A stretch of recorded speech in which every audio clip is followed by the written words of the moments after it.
Welcome. Today we're reading the chapter of The Dog and the Sparrow, of the novel Grimm's Fairy Tales. Now, sit tight and let's get into it. A shepherd's dog had a master who took no care of him, but often let him suffer the greatest hunger. At last he could bear it no longer, so he took to his heels, and off he ran in a very sad and sorrowful mood. On the road he met a sparrow that said to him, "Why are you so sad, my friend?" "Because," said the dog, "I am very, very hungry, and have nothing to eat."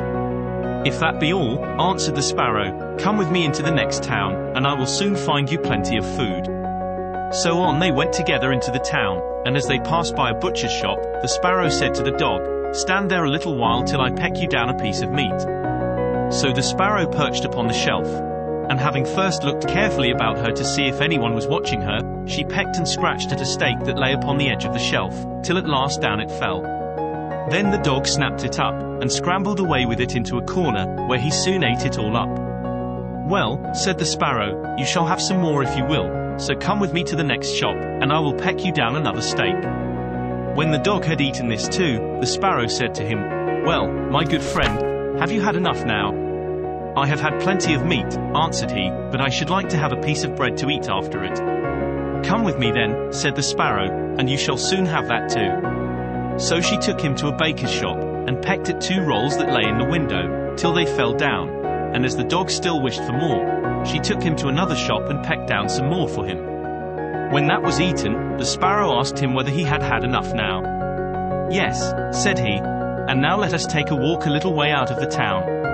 So they both went out upon the high road, but as the weather was warm, they had not gone far before the dog said, "I am very much tired, I should like to take a nap." "Very well," answered the sparrow, "do so, and in the meantime I will perch upon that bush."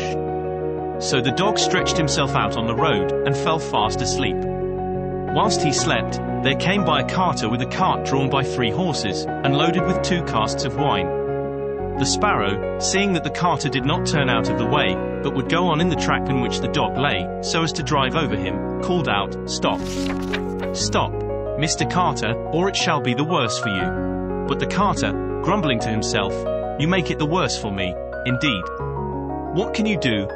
cracked his whip, and drove his cart over the poor dog, so that the wheels crushed him to death.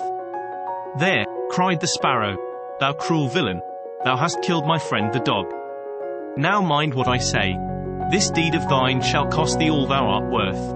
Do your worst, and welcome." Said the brute, "What harm can you do me?" and passed on. But the sparrow crept under the tilt of the cart, and pecked at the bung of one of the casks till she loosened it, and then all the wine ran out, without the carter seeing it.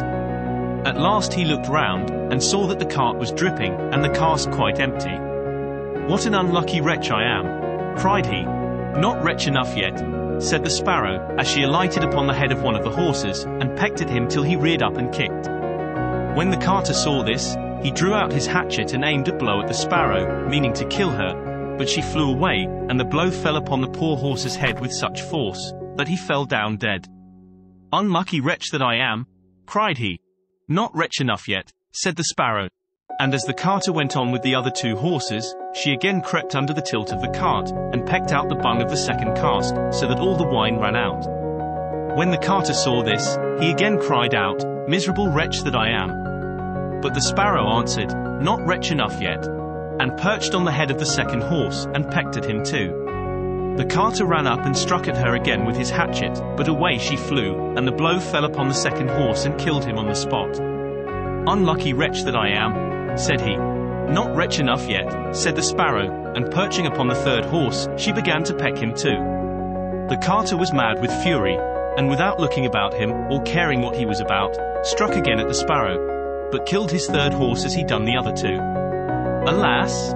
Miserable wretch that I am," cried he. "Not wretch enough yet," answered the sparrow as she flew away.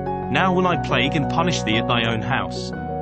The carter was forced at last to leave his cart behind him, and to go home overflowing with rage and vexation.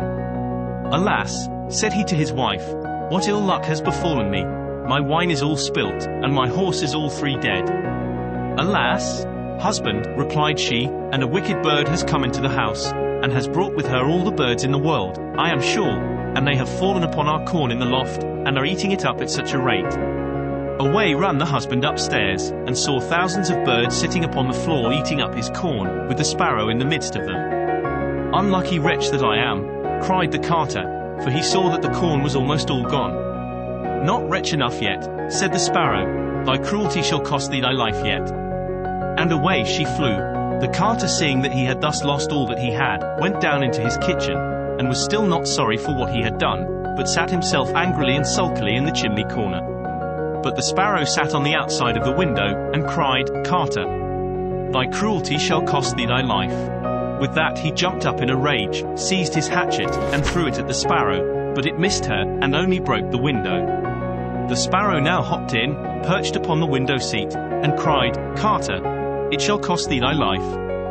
Then he became mad and blind with rage, and struck the window seat with such force that he cleft it in two. And as the sparrow flew from place to place, the carter and his wife were so furious that they broke all their furniture, glasses, chairs, benches, the table, and at last the walls, without touching the bird at all. In the end, however, they caught her, and the wife said, "Shall I kill her at once?" "No," cried he, "that is letting her off too easily. She shall die a much more cruel death. I will eat her." But the sparrow began to flutter about, and stretch out her neck, and cried, "Carter, it shall cost thee thy life yet."